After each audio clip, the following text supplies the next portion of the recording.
to my Lavish Gang. It's been a minute. Well, I guess I just want to go ahead and record this journey that me and my family have been going through for the past month. Do not mind my lace or my wig. I know, but I've been going through it. Let me set you guys up somewhere really quick. So, on December 23rd, 2 days before Christmas, a tree fell on our home, destroying it. This process, but that experience in itself was so fucking scary. It happened about 5:40 in the morning. What I'm going to do is insert a clip because we have security cameras. So the camera caught the footage. You can hear the tree coming from out the ground and slamming onto our home.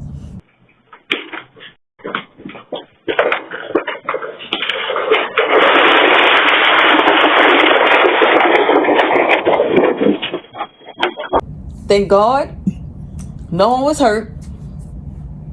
So it took out an entire bedroom, but it messed up the structure of the home because the tree was, you know, those really old trees that are humongous. Yeah, it was really big, and it sat on top of our home for over 6 hours because that's how long it took for someone to come out to remove the tree off of our home and cut it down. So it was a lot of weight sitting on our home. Our entire structure of the front of our home is messed up. Like the walls are coming apart. Even in our master bedroom, the walls and the flooring have started to come apart. The bedroom, it took out an entire bedroom that I had turned into a walk-in closet. So it held all of me and my husband's shoes and clothes. All the clothes that were not there were dirty clothes that were in our bedroom in the hamper. So that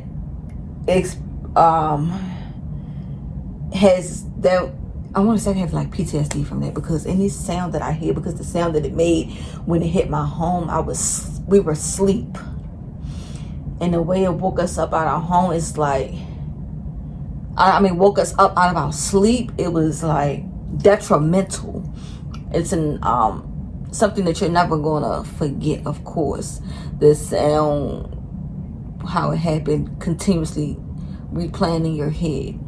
I'm going to insert some clips as well as to what our home looked like when it happened, and you'll see all of our things on the front porch.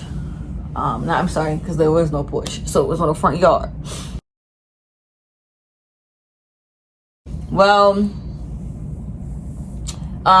contact the Red Cross, and Red Cross sent someone out, from their local office, and the Red Cross guy, extremely nice dude, recommended a company to assist us. He was like, if your insurance company takes too long, give this guy a call. He's going to be out here to help y'all. This happened at 5:50 in the morning. We called 911.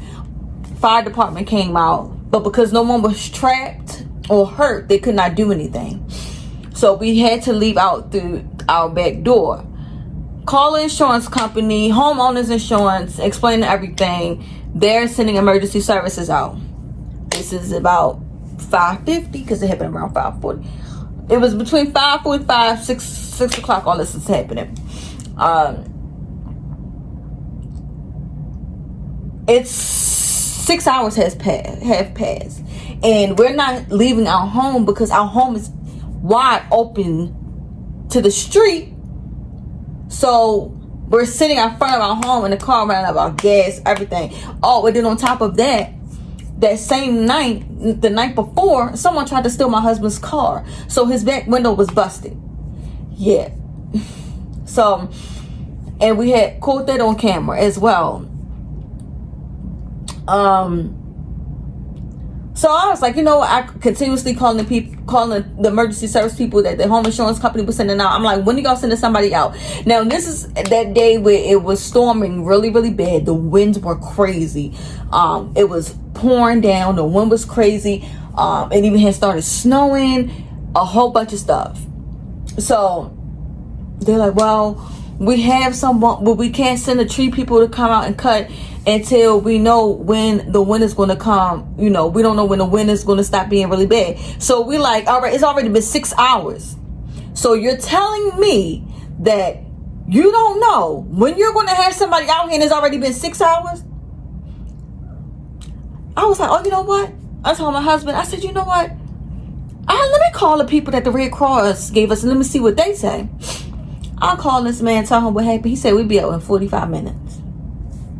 But then that time frame, this man had the people come out and cut the tree off our home, top up our home, remove our things out our home, and place us in a goddamn hotel within 2 hours.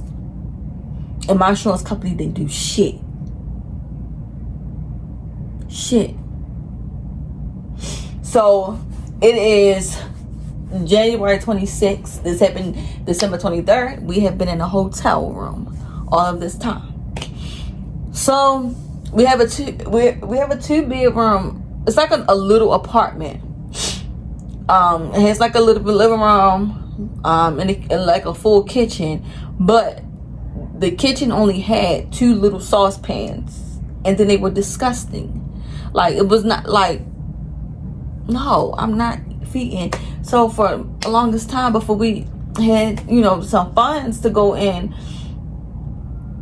get our own pots and pans, just a little set to put here, we were eating out, which if you follow me, you know I love to cook. So eating out consistently, lunch, breakfast, lunch, dinner, that is draining. Okay, we did buy some like oodles and noodles and some bowls and stuff, so we could do them in the microwave. But when you're used to being able to cook in the comfort of your own home, that's what you want. That's what you're accustomed to. That's what you want to do. This process has been so fucking draining, and it's like,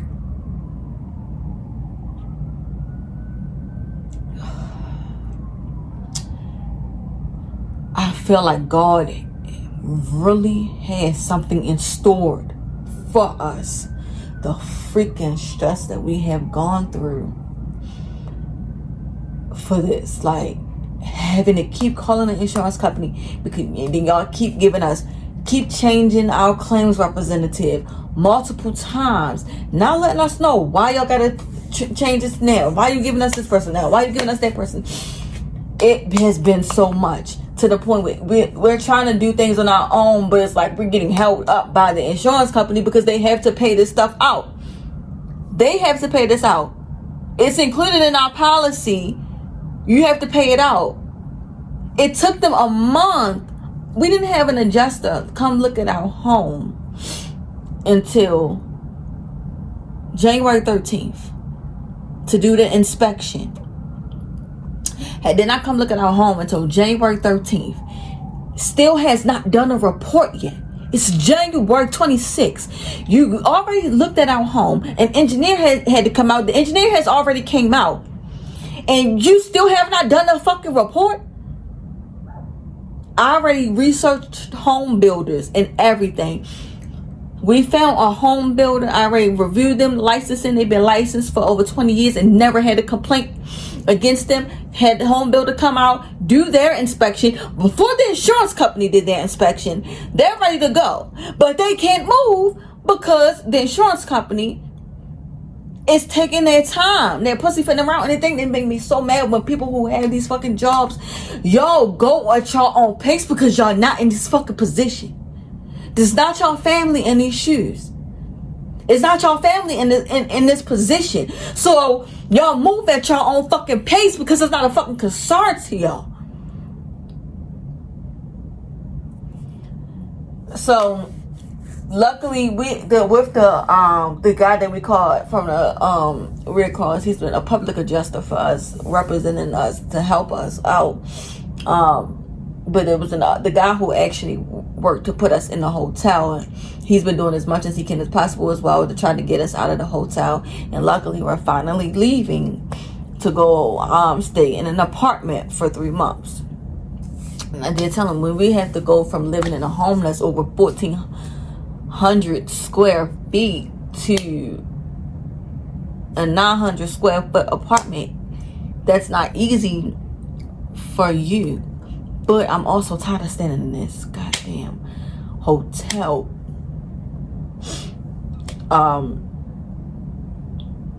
It's been draining. It's like we're on top of each other and we're not like used to this.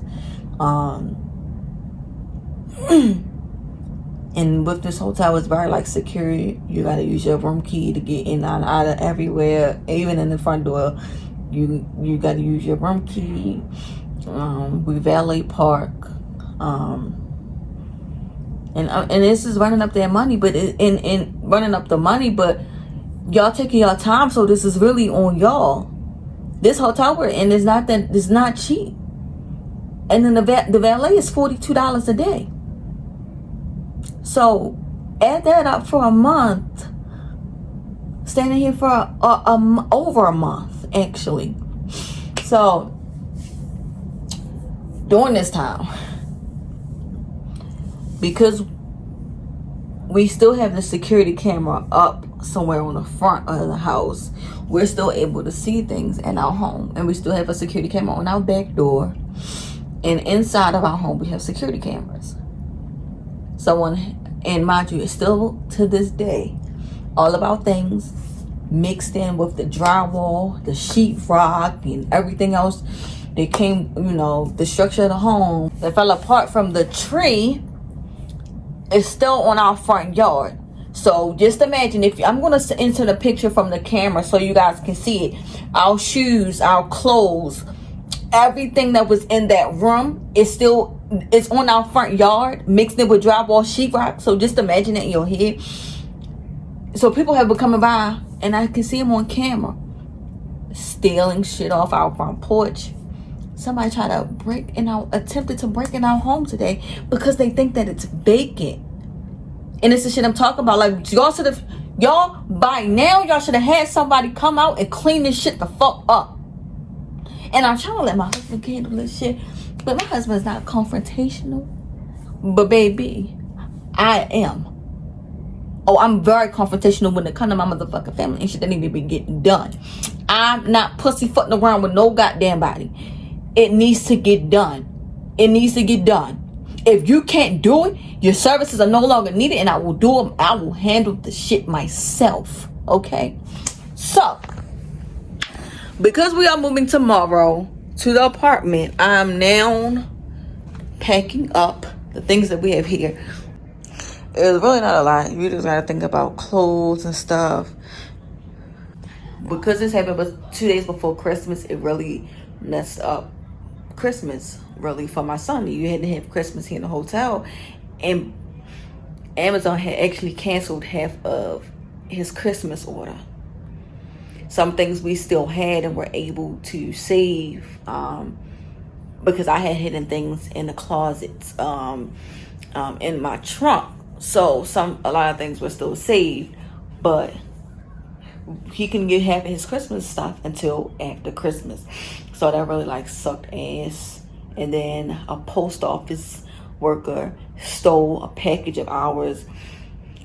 You tell me if this makes sense, because I already know it don't make sense. He said, if you see the picture, seen the picture of our home in the front porch, there's no front porch anymore.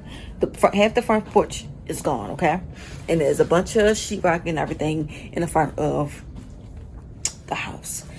We ordered a North Face jacket for my son, and he said he placed it on the side of the porch. There's no way you got to my porch to do that, okay? You didn't put, and there was no package there. So, of course, North Face is shipped, and you see it. And the thing that I know he didn't deliver it, because he scanned it, returned to sender, then he said deliver the mailbox. No, you didn't. Ain't no package there. And another thing that pissed me off is that this happened on the 23rd. So I had already went online with the post office to place our mail on hold starting the 24th. And you tried to deliver it on the 24th. Why? If the mail on hold. You hold the mail, but you're going to deliver a package. Please tell me where that makes sense. It don't. I'm not stupid. I need to add to that real quick. I know he didn't do it because I was a mail courier before. I was a mail courier for almost 4 years. So I know the process. I know how things are ran when you're delivering mail. You're not, and the day that this happened, he walked past my house when we were sitting outside and saw everything that was going on. Gave us our mail as we were sitting in the car. So you tell me, if you see a home and you believe that it's vacant, you still gonna try to deliver a package to a vacant house? No, you stole that shit. You stole it. I'm not stupid, you stole it. I'm far from stupid. So we done had to go through this whole claim process just to get the money back from there. Have North Face and another coat, but they shipping it to the store, and we had to pick it up from there. But yeah, y'all. So now I'm in the process of trying to get everything together. I still have to work, of course. Oh, and then I had surgery on my foot. So yeah, there's other clothes. Oh, and then my son has COVID now. So this shit has just been a headache. Okay, this shit, life, and these are like the little cheap dishes, pots and pans that we got from Walmart. You know, for the time being. But yeah, it's life. So the apartment complex that we're going to, not gonna lie, it's very, the amenities that are included are amazing. Freaking amazing. I'll give you guys a tour when we do that. Try to keep you guys updated as much as possible. I'm trying to stay positive as much as possible, but this shit is hard. It's hard. We have started a GoFundMe. I'll put a link in the description bar. Anything helps because we still have to pay this deductible with the homeowner's insurance. They take it out of the payment towards for the repairs, so then we have to pay that deductible amount to the repair company because it's going to be short the deductible amount. So not only that, it's just I had one pair of shoes, Uggs, and then I found these boots. They were actually outside, but I had to force them out. And that's another thing, yo, like our shoes and clothes, because of rain, of course they have water damage, but it was so cold outside that day, and then the past couple days after that, so our stuff was frozen. But anyway, I'm not going to keep dwelling on the bad. I'm going to try to stay positive as much as possible. But keep me in your prayers. Keep me and my family in your prayers. Send some uplifting comments down below. Just uplift me as much as possible. If you're not subscribed, hit the subscribe button. Like, what's my normal saying? I haven't been on here so long. I'm like, comment, and subscribe, and share my videos like a little hoe around town. Peace. Until next time.